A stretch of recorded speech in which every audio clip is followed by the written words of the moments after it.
हमारे साथ जुड़े रहने के लिए आज ही हमारे चैनल को सब्सक्राइब करें और बेहतर नोटिफिकेशन प्राप्त करने के लिए पास में बनी बेल आइकन को ज़रूर प्रेस करें।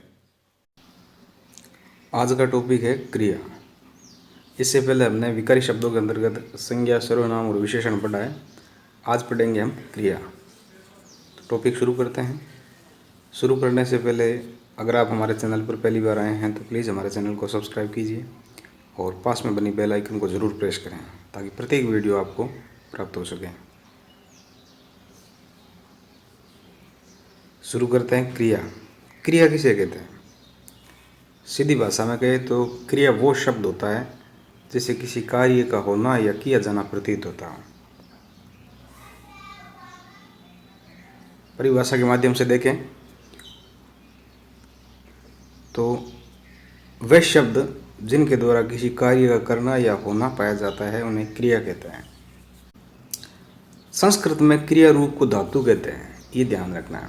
जो मूल भाषा है संस्कृत में क्रिया को धातु कहते हैं और वही धातु जब हिंदी में प्रयुक्त होती है तो ना प्रत्यय लग करके क्रिया कहलाती है। क्रिया कहलाती है। जैसे संस्कृत का धातु रूप है, जैसे लिख धातु है। लिख धातु में ना प्रत्यय जैसे जुड़ेगा तो वो लिखना हो जाएगा और लिखना हमारे हिंदी में इस लिखना को क्रिया कहते हैं। अर्थात संस्कृत की मूल धातु के साथ ना प्रत्यय जुड़ने के बाद में बनने वाला शब्द क्रिया कहलाता है हिंदी में। तो संस्कृत में क्रिया रूप को धातु कहते हैं, हिंदी में उन्हीं के साथ ना लग जाता है। जैसे लिख से लिखना, हंस से हंसना, पढ़ से पढ़ना, ये सारी जितनी भी धातुएं रूप है, धातुओं के अंत में ना प्रत्यय लगने से क्रिया शब्द का निर्माण होता है। क्रिया एक शब्द है, ना कि कोई वाक्य है। क्रिया अपने आप में शब्द है, सिर्फ एक शब्द है। जैसे लिखना है,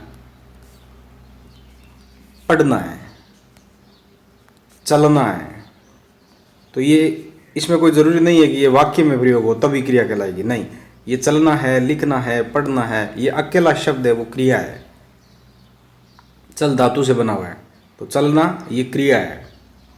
ये शब्द है वो क्रिया है। आगे देखते हैं। कर्म के आधार पर क्रिया दो प्रकार की होती है, अकर्मक और सकर्मक। अकर्मक, अगर इन शब्दों को ही अगर हम देखें तो अकर्मक और सकर्मक, इसमें उपसर्ग जुड़ा हुआ है और इसमें ए उपसर्ग जुड़ा है। ए उपसर्ग हमेशा नहीं के अर्थ में प्रयुक्त होता है और स उपसर्ग हमेशा सहित या सकारात्मक भाव में जुड़ता है। तो यहाँ कर्म शब्द मूल शब्द है, अर्थात वे वाक्य या वे शब्द जिनमें कर्म प्रयुक्त नहीं होता है वे अकर्मक कहलाते हैं और वे वाक्य जिसमें कर्म प्रयुक्त होता है वह सकर्मक कहलाता है। तो पढ़ते हम अकर्मक। अकर्मक वे क्रियाएं हैं जिनके साथ कर्म प्रयुक्त नहीं होता है, अर्थात कर्म प्रयुक्त नहीं होता है तथा क्रिया का प्रभाव वाक्य में प्रयुक्त कर्ता पर पड़ता है, उसे अकर्मक क्रिया कहता है। जैसे वाक्य निर्माण में अब देखें तो इन तीन स्टेप से होकर के वाक्य निर्माण होता है, कर्ता, कर्म और क्रिया। क्रिया का नियम क्या है कि क्रिया का प्रभाव हमेशा क्रिया से पहले जो प्रयुक्त होता है उस पर पड़ता है। तो यहाँ इस नियम के आधार पर अगर कर्ता, कर्म और क्रिया तीनों है तो क्रिया का प्रभाव सीधा कर्म पर पड़ेगा। तो जहाँ क्रिया का प्रभाव कर्म पर पड़ता है तो स्वाभाविक है कि यहाँ पे कर्म पे पड़ेगा और कर्ता एकदम अकेला बैठा रहेगा, कर्ता को कोई प्रभाव नहीं पड़ेगा क्रिया का। तो जहाँ क्रिया का प्रभाव कर्म पर पड़ता है वो तो होती है सकर्मक। और अब मान लो यहाँ से कर्म निकाल दिया, तो कर्म निकाल दिया तो सीधा बीच में क्रिया का प्रभाव किस पे पड़ेगा? कर्ता पर पड़ेगा। तो वह क्रिया जिसका प्रभाव कर्ता पर पड़ता है वह अकर्मक कहलाती है, अर्थात कर्म नहीं है, इसमें कर्म नहीं है। तो क्रिया का प्रभाव जिस तो क्रिया का प्रभाव कर्म पर पड़ता है वो सकर्मक कहलाती है, और क्रिया का प्रभाव कर्म पर नहीं पड़ करके कर्ता पर पड़ता हो वो अकर्मक क्रिया कहलाती है। तो इसमें अकर्मक में क्या होता है कि वह क्रिया प्रयुक्त होती है जो कर्म प्रयुक्त नहीं होता है उसमें, और क्रिया का सीधा प्रभाव किस पे पड़ता है, कर्ता पर पड़ता है, उसे अकर्मक क्रिया कहते हैं। जैसे कुत्ता भौंकता है, कविता हंसती है, तो यहाँ कर्म प्रयुक्त नहीं हो रहा है। इसके अलावा जैसे रोना अकर्मक क्रिया है, हंसना अकर्मक क्रिया है, उड़ना अकर्मक क्रिया है, चलना अकर्मक क्रिया है, बैठना अकर्मक क्रिया, सोना अकर्मक क्रिया है। ये सारी क्रियाएं हैं वो अकर्मक क्रिया है। आगे है सकर्मक क्रिया, वह क्रियाएं जिनका प्रभाव वाक्य में प्रयुक्त कर्ता पर न पड़कर कर्म पर पड़ता हो, वह अर्थात क्रिया के साथ कर्म प्रयुक्त हो, वहां उन्हें सकर्मक क्रिया कहते हैं। क्रिया के साथ कर्म प्रयुक्त होने पर सकर्मक क्रिया कहलाती है।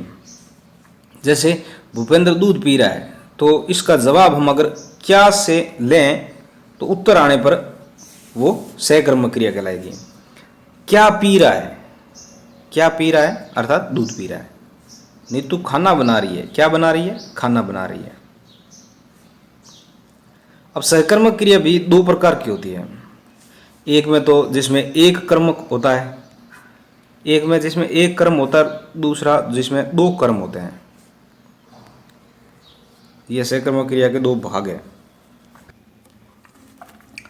एक कर्मक क्रिया, जब वाक्य में क्रिया के साथ एक ही कर्म प्रयुक्त होता है, कर्म एक ही प्रयुक्त होता है तो उसे एक कर्मक क्रिया कहते हैं। जैसे दुष्यंत भोजन कर रहा है, तो यहाँ दुष्यंत करता है, भोजन कर्म है और करना क्रिया है, तो भोजन है वो एक ही कर्म दिया हुआ है, इसलिए यहाँ एक कर्मक क्रिया मानी जाएगी।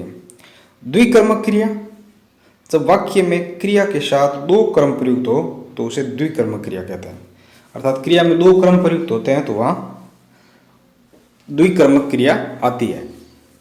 जैसे कि अध्यापक जी छात्रों को भूगोल पढ़ा रहे हैं, तो अध्यापक जी क्या है, कर्ता है, छात्र क्या है, कर्म है, भूगोल कर्म है, पढ़ाना क्रिया है, तो यहाँ कर्म दो प्रयुक्त हो रहा है, इसलिए इसको द्विकर्मक की श्रेणी में रखेंगे। तो ये द्विकर्मक कहलाता है। अर्थात जहां दो कर्म प्रयुक्त होते हैं वह द्विकर्मक होता है, और जहां एक कर्म प्रयुक्त होता है वहां एक कर्मक होता है। मिलते हैं अगले वीडियो में, तब तक आप इस वीडियो को ज़्यादा से ज़्यादा शेयर करें, लाइक करें, कमेंट्स करें, और मिलते हैं अगले वीडियो में। तब तक के लिए नमस्कार, जय हिंद।